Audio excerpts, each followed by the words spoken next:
नमस्कार, हम आपको लगातार आजमगढ़ से के अतरौलिया विधानसभा से हम चुनावी कवरेज आपको दिखा रहे हैं। अभी हम मौजूद हैं अतरौलिया विधानसभा के मदिया पार मोड़ पे। और जब हम लोग इधर से यहाँ रुके चाय पीने के लिए तो यहाँ 10-12 लोग जुट गए। हमने सोचा यहाँ भी चुनाव कवरेज किया जाए, क्योंकि अतरौलिया विधानसभा का हर क्षेत्र में हम लोग कवरेज कर रहे थे। भैया आपका क्या नाम है? रामरूप सिंह। चुनाव का माहौल चल रहा है, राजनीति बड़ा गरमाई हुई है उत्तर प्रदेश में। क्या चाहते हैं, किसको? योगी।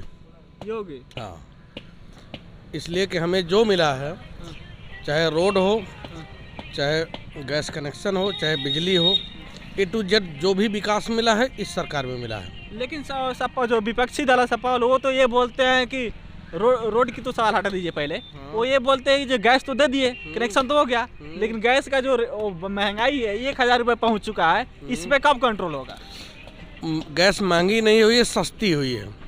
सस्ती हुई है? और क्या, गैस सस्ती हुई है? हाँ भैया, गैस सस्ती हुई है। अरे भाई उनको कहने दो, अभी वो कह रहे हैं इधर आइए तो हमारे जोगी जी एकदम सरासर बेईमानी। पहले इधर आइए, इधर बैठ जाइए, दोनों बैठ जाइए उधर, नहीं तो वो हो रहा है। आप बताइए, आप बता रहे हैं कि गैस सस्ती हुई है। हाँ, कैसे सस्ती हुई है बताइए।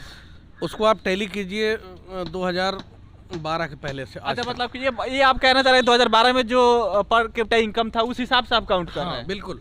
ये बता रहे हैं कि पर कैपिटा इनकम जो था उस हिसाब से अभी गैस सस्ता हुआ है। इनसे पूछ लीजिए, गैस तो दिलवाया गया कि हाँ फ्री मिल रहा है। अब सब्सिडी कितना आता है इनसे पूछिए भैया। कितना आता है? सब्सिडी जो भी आती है वो अकाउंट में जाती है। तो कितना आती है वही तो पूछ रहे हैं। मतलब पर सिलेंडर 65-70 रुपए आती है। तो ये बताइए कि आप 1950 रुपया 1000 शायद गैस है। इतना आप गैस लीजिएगा 60-75 रुपये आ जाएगा। इनका कहना पहले की जो सरकार थी उसमें 400, 350, 475 इसी के आसपास गैस रेंट था। ये बताइए, अगर आपके पास 950 रुपये नहीं है तो आप गैस तो ले नहीं सकते, तो सब्सिडी का सवाल ही नहीं पैदा होता। हाँ, वो तो सही है। हाँ। लेकिन जो पहले हुआ था उसके हिसाब से जोड़िए। एक अजय अर्थशास्त्री। हाँ, आप इकोनॉमिस्ट है? नो, मैं किसान हूँ। अच्छा। लेकिन न्यूज़ देखता हूँ और जो सुनता हूँ उसको चिंतन करता हूँ, सोचता हूँ। न्यूज़ का छोड़िए, न्यूज़ बंद, आप क्या चाहते हैं वो बताइए। हाँ, तो उस पे आप देखेंगे, न्यूज़ से देश को नहीं दिखता है। जैसे आप देखेंगे तो गैस महंगी नहीं हुई है, सूटेबल है। ये बता रहे हैं, अगर आप ध्यान से देखेंगे जो चैनल पे इकोनॉमिस्ट बैठते हैं डिबेट करने के लिए, उनकी आप मानेंगे तो गैस का दाम महंगा नहीं। अरे अब कितना ध्यान से देखा जाएगा, डीजल कितना हो गया, पेट्रोल क्या हो गया, या इससे पहले और कुछ था इतना महंगा? ये बता रहे हैं कि अब कितना ध्यान से देखा जाएगा। अरे वो सब ठीक है सर जी। क्या बता रहे हैं? 1100 रुपये डब्बा आता था रिफाइंड का तेल, आज सीधे 2200 रुपये का आता है। और मैदा जो बेसन का आता था और मटर 30 रुपये किलो थी, आज सीधे 70 रुपये किलो हो गई। महंगाई तो है, महंगाई चरम पर है। बिल्कुल महंगाई हुई है जी। लेकिन वो बता रहे हैं कि महंगाई नहीं। अच्छा भैया पूछते हैं, भैया इधर आइए 1 मिनट, जो दुकान वाले हैं ये अच्छे से बता देंगे। भैया क्या नाम है आपका? राधेश्याम यादव। राधेश्याम यादव आपका नाम है जी। ये बता रहे हैं कि जो टीन वाली तेल है वो पहले 1100 की आती थी, अब 2200 की आती है। हाँ सर, पहले मैं 5 रुपए का पकौड़ा बेचता था, 1000 रुपये टीना तेल था। आज 2100-2200 रुपये टीना तेल हो गया है और लोग वही मांग रहे हैं 5 रुपये 6 रुपये। बताइए मैं कहाँ से दूँ? आज मैं 7 रुपये में बेचता हूँ फिर भी मुझे लाभ नहीं होता है। तेल मटर की दाल जो मैं 32 रुपये किलो थी, आज 75 रुपये 70 रुपये किलो हो गई है। महंगाई चरण सीमा पे है। अच्छा, आपको कितना फायदा हो जाता है इस महंगाई में? आप पकौड़ी बेचते हैं, जलेबी बेचते हैं, पहले तो हमें मुनाफा भी मिलता था और मजदूरी भी मिलती थी। आज मुनाफा का नाम ही खत्म हो गया, सिर्फ मजदूरी मिलती है। हम 3 लोग काम करते हैं, 1000 रुपये नहीं कमा पाते। 3 लोग काम करके आप 1000 रुपये भी नहीं कमा पाते? इतना महंगाई। ये बोल रहे हैं कि महंगाई है ही नहीं है। 5 साल तक कुछ नहीं किए, कहते हैं कि माफियाओं घर पे बुलडोजर चलवाए हैं। ब्रजेश सिंह के घर पे पूछिए बुलडोजर चला है, धनंजय सिंह के घर पे पूछिए बुलडोजर चला है। 5 साल तक खाली बाबा जी इनकाउंटर करवाते रहे। देश की न परवाह है, सीमा पे जवान मारा जा रहा है, देश में किसान मारा जा रहा है। साल भर से किसान धरने पर बैठे थे और लास्ट में जब चुनाव आया तब MSP वापस लिए जाके। हाँ, उसके पहले उनको याद नहीं आई किसानों की। धनंजय सिंह कौन है? धनंजय सिंह माफिया है यहाँ के, सांसद भी है, माफिया भी हैं, ब्रजेश सिंह भी माफिया है। तो उन लोगों ये बता रहे हैं भैया कि योगी जी बोल रहे हैं बुलडोजर चला, लेकिन ब्रजेश सिंह और धनंजय सिंह पर क्यों नहीं चला? जो अभी क्रिकेट खेलने वाला वीडियो वायरल हुआ था, क्रिकेट खेलने वाला वीडियो वायरल हुआ था, जब बुलडोजर 25,000 का इनामी है वो, फिर भी उस पर बुलडोजर क्यों नहीं चल रहा है? उनके ऊपर भी चलेगा समय आने के साथ, जिस दिन वो आएंगे। 5 साल में समय नहीं है, कोई जरूरी नहीं है 5 साल में समय आ जाए, कल आ सकता है। 5 साल में जब अतीक अहमद पे आ गया, मुख्तार अंसारी पे आ गया, आजम खान पे आ गया, जो हाईलाइट था उनका आया। 25,000 के इनामी हैं, लेकिन साइलेंट में चल रहे हैं, अंदर हैं। क्रिकेट खेल रहे हैं तो अंदर कैसे है? क्रिकेट खेलने का वीडियो वायरल हो रहा है, वो तो फेक वीडियो है।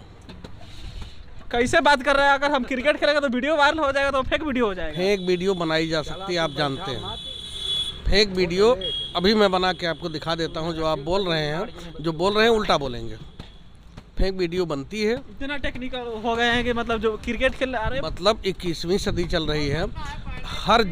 हर जेब में फ़ोन है, सुनिए, हर जेब में एंड्रॉयड फ़ोन है, हर आदमी के पास लैपटॉप है, और नेट सस्ता हुआ है देश में। हर आदमी नेट का यूज करता है। आज के 5 साल पहले नेट कौन यूज करता था, आप बताइए। लेकिन ये बता रहे हैं कि जो वीडियो वायरल हुआ है क्रिकेट खेलने का, वो फेक है। कानून व्यवस्था इनकी इतनी चुस्त दुरुस्त है कि मुन्ना बजरंगी की जेल में हत्या हो जाती है। इतनी चुस्त दुरुस्त व्यवस्था देश की बनाए हुए हैं। अब बताइए जी। ये बता रहे हैं कानून व्यवस्था इतना टाइट है, इतना चुस्त है कि मुन्ना बजरंगी की जेल में हत्या हो गई। वो तो सिस्टम है ना, लोग आपस में लड़ते हैं, झगड़ते हैं, मारे जाते हैं। करने वाले सरकार ही तो जैसे कोई समस्या 5 साल में सॉल्व नहीं हो सकती है, उसके लिए इनका कहने का मतलब ये है कि कोई समस्या जो व्यवस्था 70 साल से बिगड़ी है वो 5 साल 10 साल में सही नहीं हो सकती है। आप ये देखिए कि जो व्यवस्थाएं सही हुई हैं उनका परसेंटेज कितना है। ये बता रहे हैं कि जो व्यवस्था पिछले 70 सालों से बिगड़ी है वो 5 साल में ठीक नहीं हो सकती, और इनको समय चाहिए। और कितना समय चाहिए आपको? मुझे नहीं, सरकार को चाहिए। कितना समय चाहिए आपके अनुसार? समय के साथ उत्तरोत्तर सुधार हो रहा है। ये बता रहे हैं कि और समय चाहिए। आप यहाँ जाएंगे, 6 लेन बन रही है, उसके 4 लेन निकली है, उसके आगे जाएंगे 6 लेन निकल रही है। बिजली 15, 16, 17, 18 घंटे मिलती है। उसके पहले हम लोग तारों में कपड़े सुखाते थे, बिजली नहीं आती थी।